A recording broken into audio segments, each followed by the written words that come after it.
ఆహ్, అంటే నిజంగా మమతా బెనర్జీ ఆహ్, లౌడ్ మూతులు క్రియేట్ చేశారు ఎక్కువగా. ఏంటంటే నోరేసుకొని పడిపోవడం. నోరేసుకొని పడిపోవడం కంటే కూడా ఏంటంటే విపక్షాలని మానసికంగా వాళ్ళని దెబ్బతీయాలి. అది అసెంబ్లీలో అవ్వనివ్వండి, పార్లమెంట్‌లో అవ్వనివ్వండి, బయట రోడ్ల మీద కూడా. ఎగ్జాక్ట్‌లీ. సో, అది చెయ్యాలి అంటే గనక మెయిన్ ఏంటంటే మమతా బెనర్జీ మహిళలను సెలెక్ట్ చేసుకున్నారు. ఎందుకంటే వాళ్ళనేమన్నా అంటే గనక మహిళలనన్నారు. సో, మహిళా విరోధి, మహిళా వ్యతిరేకి, మహిళలను అవమానించేవాళ్ళు ఎక్సెట్రా, ఎక్సెట్రా అని వాడొచ్చాను.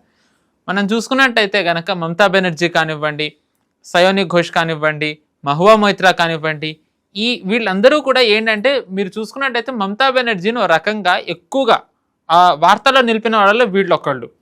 అట్ ది సేమ్ టైం వీళ్ళు చేసిన లూజ్ టాక్ అంటామా, లేకపోతే వివాదాస్పద వ్యాఖ్యలు అంటామా, అవే ఓ రకంగా మమతా ఓడడానికి ఒక కారణం.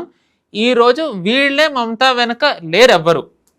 అందులో ముఖ్యంగా సయోని ఘోష్ గురించి చెప్పుకోవాలంటే అభిషేక్ ఆవిడ బీహారీ దాంట్లో ఐ థింక్ సినిమాలు సిరీస్ ఓటీటీలో చేశారు ఆవిడ. కోర్స్ అవేమంత చూడదగ్గవి కాదన్నది కూడా అక్కడ నడుస్తూ ఉంటుంది. అయితే అభిషేక్ బెనర్జీ ఇన్సిస్టెన్స్ మీద ఆవిడ రాజకీయాల్లోకి వచ్చారు. ఐపాక్ వాళ్ళకి చెప్పి అభిషేక్ బెనర్జీ వీడిని బాగా ప్రమోట్ చేయించారని చెప్పి, ఈవిడ ద్వారా ఇంటర్వ్యూలు ఇప్పించారని, నెరేటివ్ ఈవిడ ద్వారా పుష్ చేయించారు అని చెప్పి కూడా చాలా వ్యాఖ్యలు ఉన్నాయి. ఈడీ వాళ్ళు అభిషేక్ బెనర్జీ మీద చేసిన దాడుల్లో వీళ్ళిద్దరివి కూడా కలిపి వ్యాపారాలు ఉన్నాయని కూడా ఉన్నాయి, సయాని ఘోష్కి అభిషేక్ బెనర్జీకి. సో మరి అంటే ఆవిడ ఎంత ట్రస్టీలా మారకపోతే నిజానికి ఇంత పుష్ వస్తుంది అభిషేక్ బెనర్జీ నుంచి. అండ్ ఆవిడ దానికి తగ్గట్టుగానే ఆవిడ టీఎంసీది ఏదైతే సిద్ధాంతం ఉందో చాలా బాగా అవపోసన పట్టారు.